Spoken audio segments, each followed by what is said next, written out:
want you to turn yourself in? I'm walking through that door. Can't you just go out the back door? Because I want to walk through this door. Well, you're gonna knock me down to do it, Well, Lenny boy. I damn well will knock you down. The back door! I'm not going anywhere. I'm not moving. You do want a pat on the head. No, I don't. Oh, yes, I do. I was great, Dad. I was really great. Everything you taught me. Logistics, timing, and cover your... Nobody got hurt. I'm not impressed, you know. You're still an outlaw. Oh, so I'm an outlaw. See it a couple times, don't mean much. Outlaw, outlaw, outlaw. But I'm a very successful outlaw. That's Treat Williams as legendary airplane hijacker D.B. Cooper, the man who jumped out of a plane with a parachute and $200,000. Never heard from. The Pursuit of D.B. Cooper is one of 4 new films we'll be reviewing on Sneak Previews, your weekly guide to the movies. Across the aisle from me, Roger Ebert, film critic of the Chicago Sun-Times. And this is Gene Siskel, film critic for the Chicago Tribune. In addition to The Pursuit of D.B. Cooper, we'll also be reviewing Francois Truffaut's new story of passion named The Woman Next Door, and a dramatic new Polish film named Man of Iron. But first, Gene starts with a fantasy adventure named Time Bandits. Time Bandits is a new comic film created by a couple of members of the Monty Python English comedy group. It's a wildly uneven film, long, boring stretches mixed with some truly funny special effects. The premise of the story is charming. A group of dwarves who used to work for God have stolen his map that shows where there are holes in time and space in the universe.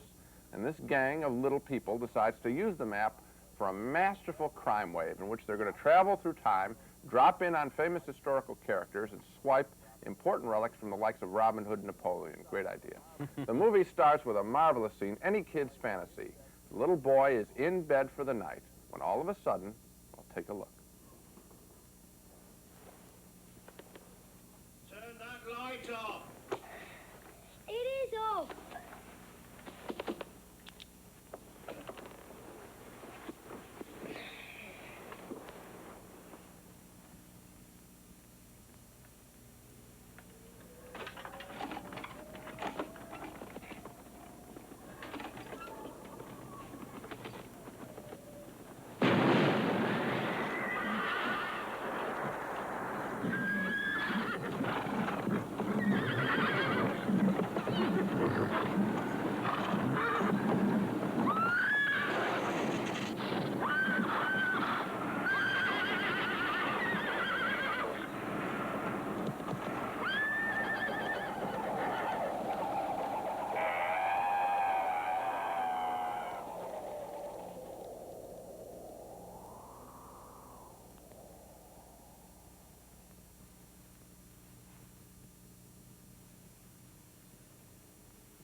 You think that's wild? Later, the dwarfs come through the same wall, and one of the first holes in space they drop the little boy into is ancient Greece, and a visit to King Agamemnon, played by Sean Connery.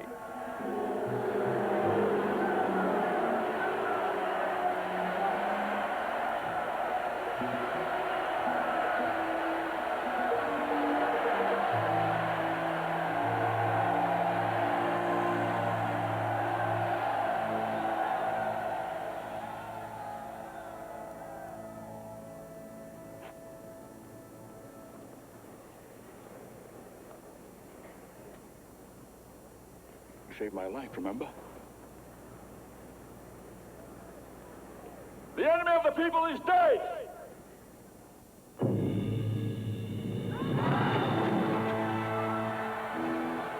Hail, King Agamemnon!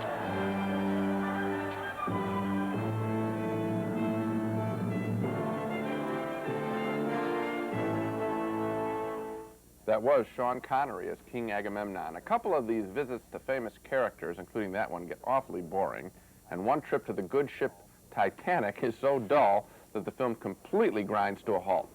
But then the film turns itself around with a scene like this one, where the little boy and the dwarves do battle with an evil genius, a devil character played by David Warner. He wants God's map of the time holes, too. Now, this may be the ultimate rescue scene.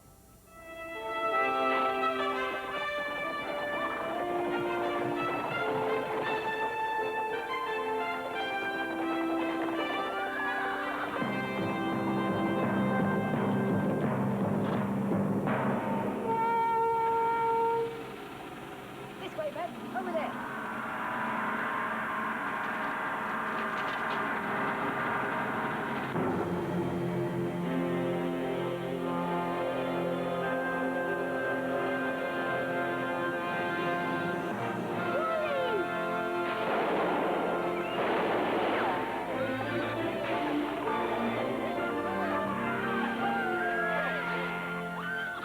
Where's the trouble, Sonny? Oh, Aha! Sir, this is the best the Supreme Being can do. I guess we'll have a lynching, eh?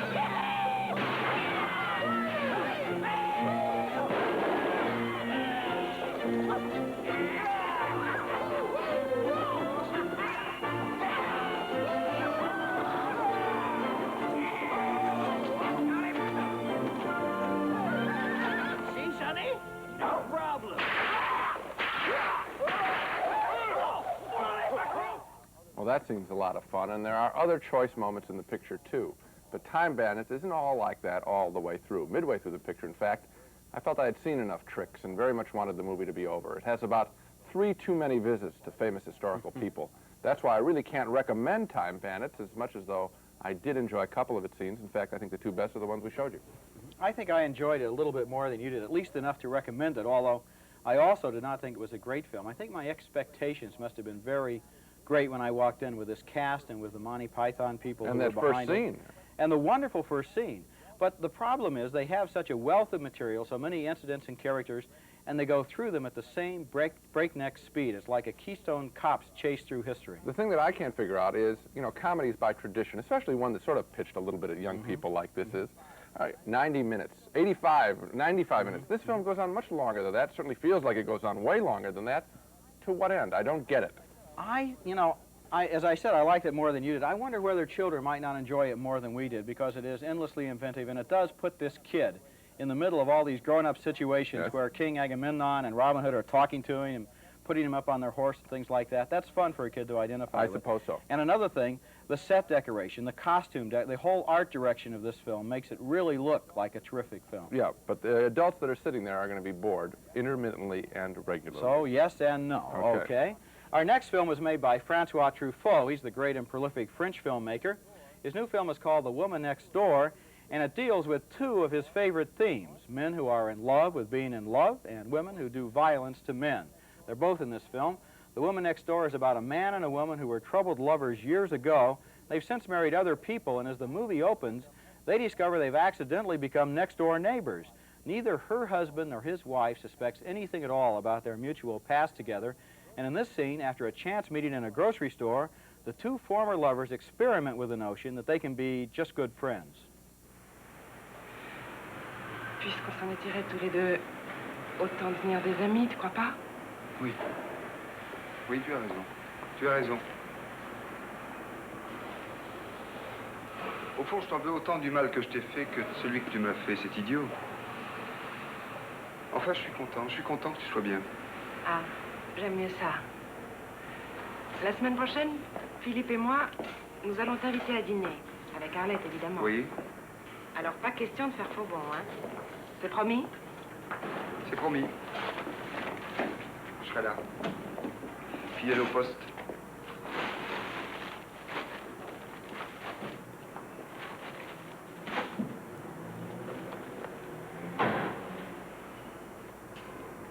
Alors, on s'embrasse? Oui.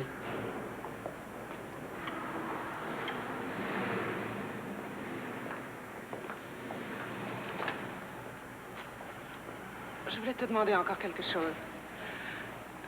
C'est de prononcer mon nom de temps en temps.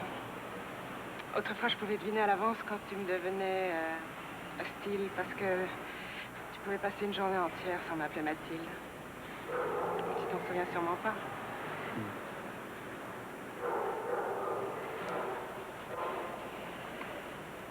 Mathilde.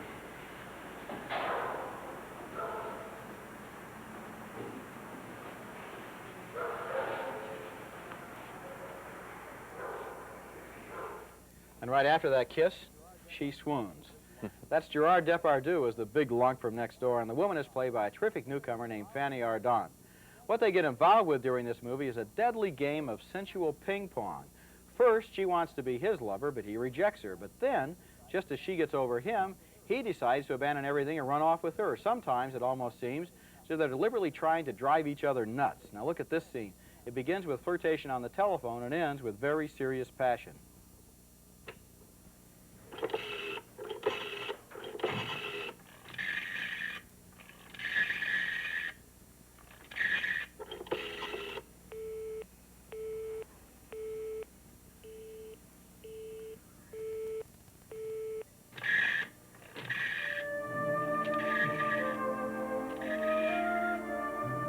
Allô, c'est moi.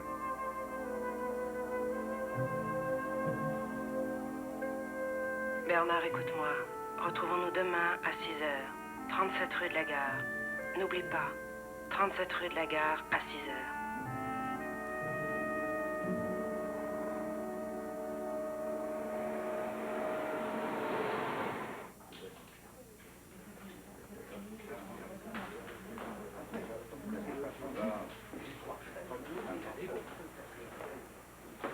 Bonjour, madame. J'ai réservé une chambre par téléphone, Bernard Coudray. Ah oui, c'est la chambre 18. La clé n'est pas au tableau. Vous êtes attendu. Ah bon, merci. Au premier?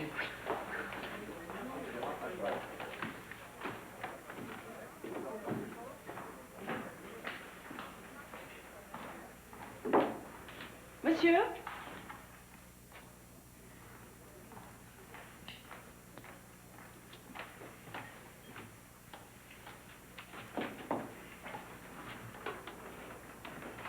C'est ici.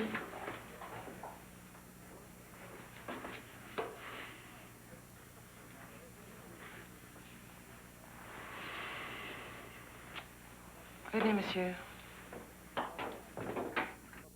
Well, they're looking for trouble. What begins as love in the afternoon quickly turns into a painful and destructive obsession.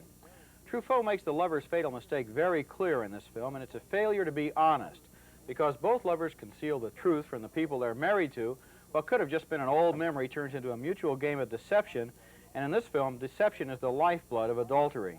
If they'd both been honest with their partners at the outset, it might have neutralized their attraction for each other. Who knows? As it is, it gets deeper than that. One of the most intriguing things about The Woman Next Door is the way Truffaut suggests that neither one of these two people can really quite stand to be loved.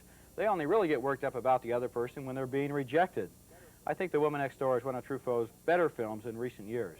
I think it is too, but of course when we say that, you know, he has not been at the top of his form recently, and the last few pictures haven't been very good. I liked it too, but I must say, not necessarily while it was going on. It was only when I left the theater, and I think the reason is because the characters aren't all that interesting as characters.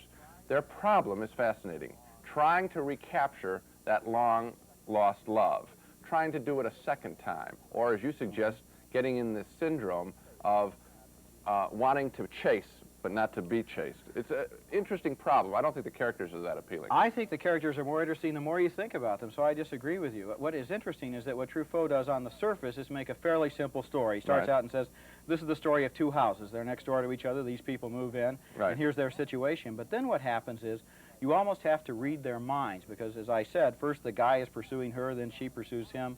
Then what goes on in their minds is not exactly parallel to the actions that they take, and so you can guess what they're thinking of while they're doing the exact opposite, and it gets real complicated leading up to that real surprise ending. Well, I keep thinking about this film. I saw it about a week ago, and I haven't not thought about it. I think about it every day since then. It's getting better in my mind. While I was seeing it, I wasn't all that impressed. Well, that's a pretty high recommendation. Okay. From France, we next go to Poland, to Man of Iron, a drama which, as they say, is as current as today's headlines. Man of Iron is the second film that director Andrzej Wajda has made about the Polish labor movement's struggle for freedom. In the first film, which was a couple years ago, it was called Man of Marble. We met a man there who was a conservative labor leader. Man of Iron is the story of his more radical son. The son is being investigated by a state-controlled network reporter who is spying on the new Polish Solidarity labor movement, trying to find possible connections with it and our CIA. What happens next is that the reporter, who's at first skeptical about this young man, gradually grows to admire him, and he even attends his wedding, which is also attended by the real-life leader of the Polish labor movement, Lech Walesa. Wszechmogący, niech wam udzieli swojego błogosławieństwa. Niech błogosławi wam i waszym dzieciom. Jednorodzony Syn Boży, niech wspomaga was w dniach pomyślności i w chwilach doświadczeń. Was wszystkich tutaj zgromadzonych niech błogosławi Wszechmogący Bóg, Ojciec i Syn i Duch Święty.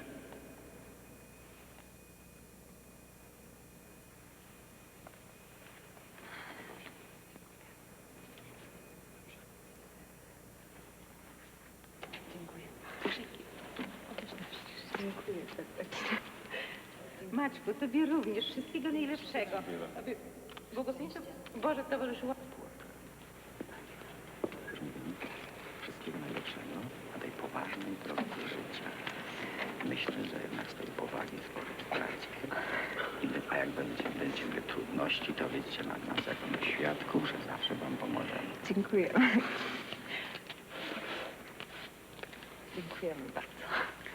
Ale ponieważ liczę, że to małżeństwo będzie demokratyczne, więc chciałem to demokratycznie powiedzieć. Dziękuję.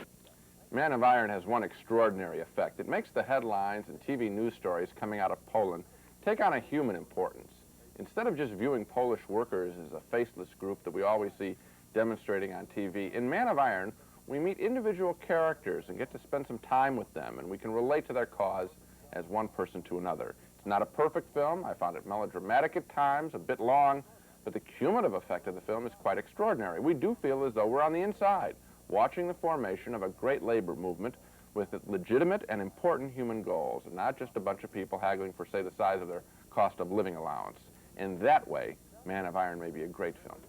It does take you inside. You know, there were scenes in this movie when I wasn't sure if I was looking at fact or fiction, which of course is the point. Right. The whole movie is supposed to be a fiction, but then what he's done is use documentary footage of the actual striking shipyard workers and then tie that all in together.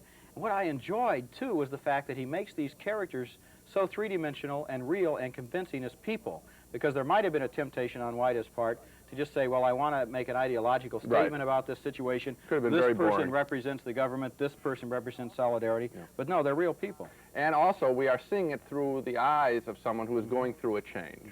We're seeing someone who is opposed to the union, or at least paid to be opposed to the union intellectually, and he goes through a change. So it is sort of fascinating. And there is a run-on, long novel kind of quality to the picture. I have the feeling that this filmmaker, in addition to just doing a report on what's going on in Poland, also wanted to make a great story, sort of like a Gone with the Wind, that the Polish people would enjoy while they were seeing this. And in fact, this is really film as politics, because it's an attempt to entertain and argue. It's a very complex kind of film. This is the most popular film in Poland today, and I suppose that's not surprising. No. But weren't you a little surprised, given everything you've read about Poland in the paper, that a major filmmaker over there could make this film, which is so critical of the government, and even sets up one character as a stoolie for the government? Yeah, I was very surprised. We have to challenge ourselves, though, with one thing. Are we liking the picture just because we're on the side of the Polish workers? How do you plead? Frankly, I suppose I am on the side of the Polish workers. I haven't really thought that much about it. I like the picture because I enjoyed the experience of seeing these real events. Well, I think part of our pleasure is, I'm going to answer it in my own challenge. I think part of the pleasure is, honestly, that it is on the right side. I think that comes out of it, too. Our next film is a comedy named The Pursuit of D.B. Cooper. It's a movie that begins with a news item and develops into a slice of American life. The news item is from 1973, when a hijacker calling himself D.B. Cooper parachuted out the rear door of a Boeing 727 with $200,000 in small bills, and Cooper has never been found, dead or alive, ever since then. But this movie assumes he made it safely to Earth, and it takes up from there, turning into an offbeat chase movie, a personal duel between two former Green Berets.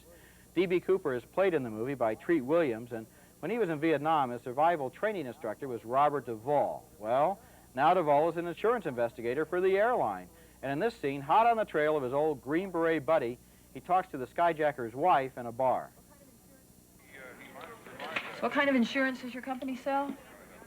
Fire and flood, you name it, we've got it. What do you think about this D.B. Cooper phenomenon? I think it's great. What do you think about this man, D.B. Cooper? I think he was a hell of a man. Do you think he'll ever be caught? I hope he's not caught. Anyone can pull a heist like that. No way he'd get caught. I think he has a good chance of getting away with it. Why do you think D.B. Cooper has become such a folk hero? Because he made a lot of money real fast. Beat the system. Yeah, he beat the system. That's all it is. People like people. That's right. Nobody got hurt. It's kind of like Butch Cassidy. He's a hero, sort. There's some stunt that guy pulled off. Takes all kinds of hits. Person that turns him in is going to be a national hero. Person that turns him in ought to be shot. Well, that's before she finds out what Duvall already knows, that D.B. Cooper is her own husband. Hannah, I did it. What? What do you mean? Oh, my God. Oh, my God. Now, what do you mean, oh, my God? Oh, Meade. Oh, no. Now, don't say no, Hannah. Don't say no. Don't say no. Say yes. Okay, say yes. Try it. It's easy. Try it with your face. Just make your mouth go into kind of a yes. It's easy. Go ahead. Try it. Yes. Yes. What do I have to do? Draw your picture, baby? I mean, this is it for us, honey. We can go anywhere we want. We can do anything we want, you know? Just the two of us. High on the hog. God, are you trying to tell me the only reason you did this thing is for me? Absolutely. Only you. And the money. Right. So you think you can just buy me back with a few $20 bills? A few? Hannah, I'm talking about 10,000 $20 bills. I mean, what you got in your hands there, that's just loose change. I mean, you are talking tips, and I am talking icebergs. Well, you know what you can do with your loose change? That's Catherine Harold as Treat Williams' wife, and this isn't the first time she sees one of his damn fool stunts. Williams is the kind of guy who is absolutely relentless in his obsession, and in this spectacular chase scene, the dogged, determined Robert Duvall has temporarily recaptured the money, so now Treat Williams steals an airplane to get it back.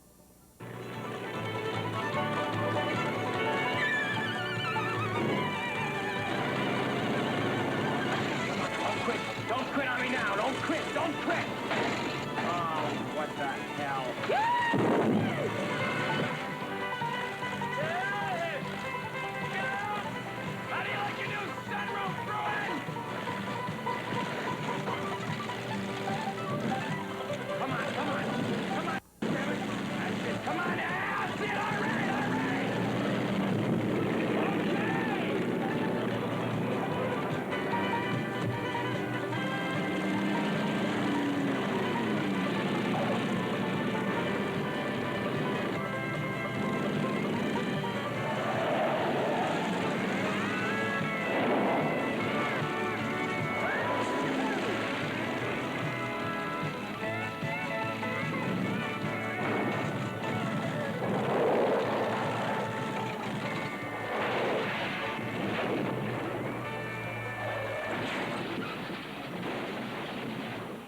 That's a fantastic chase scene. You might ask why that plane didn't crash when it was bouncing off the car, and the answer is you never really see the plane bouncing off the car. They cut back and forth to make it feel like you're seeing it.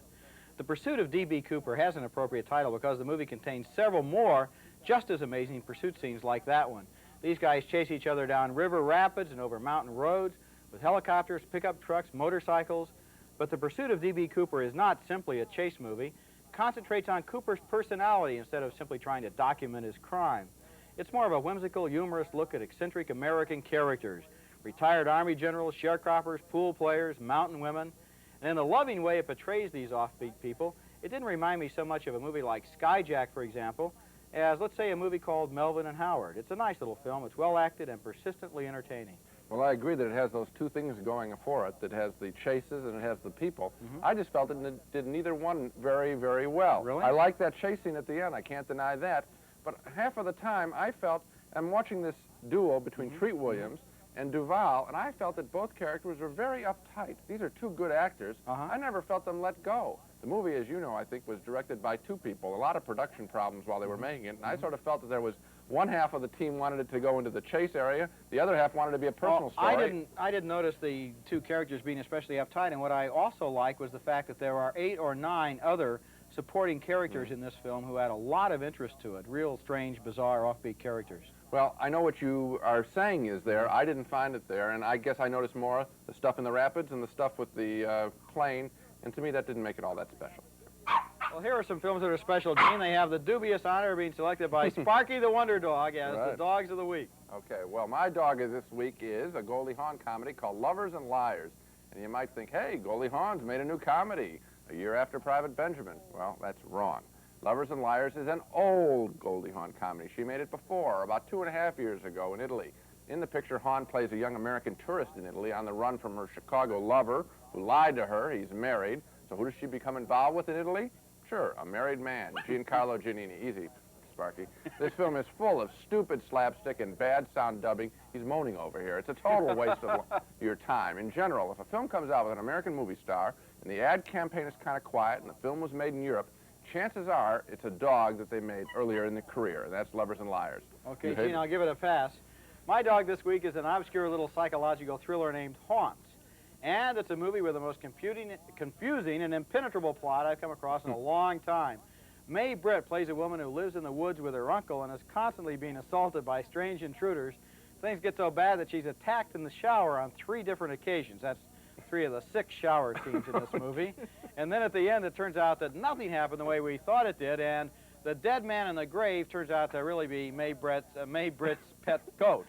Well, how did that happen? Well, you know you're in trouble when they spend the last 12 minutes of a movie in nonstop dialogue just trying to explain what happened, and still you can't understand it. That is tough to say. Mae Britt's pet goat. Okay. Meanwhile, Sparky's run out of the balcony. So much for the dogs. Now to recap our reactions to the main movies on this show. A split decision on Time Bandits. Roger found it a delightful adventure film. I saw some dull patches. He votes yes. I reluctantly vote no. We both like Francois Truffaut's The Woman Next Door. Roger found it more provocative than I did, but we both vote yes. And 2 strong yes votes for Man of Iron, the drama about the Polish labor movement. And finally, another split on The Pursuit of D.B. Cooper, the hijack comedy. Roger found it entertaining. He votes yes. Recommending you see it. I found it an uneven mess of arguments and chases. I vote no. Well, next time on Sneak Previews, we'll take a look at Tattoo, a new thriller with Bruce Dern and Maude Adams, and Raggedy Man, the Sissy Spacek film. She plays a struggling young mother. Until then, we'll see you at the movies.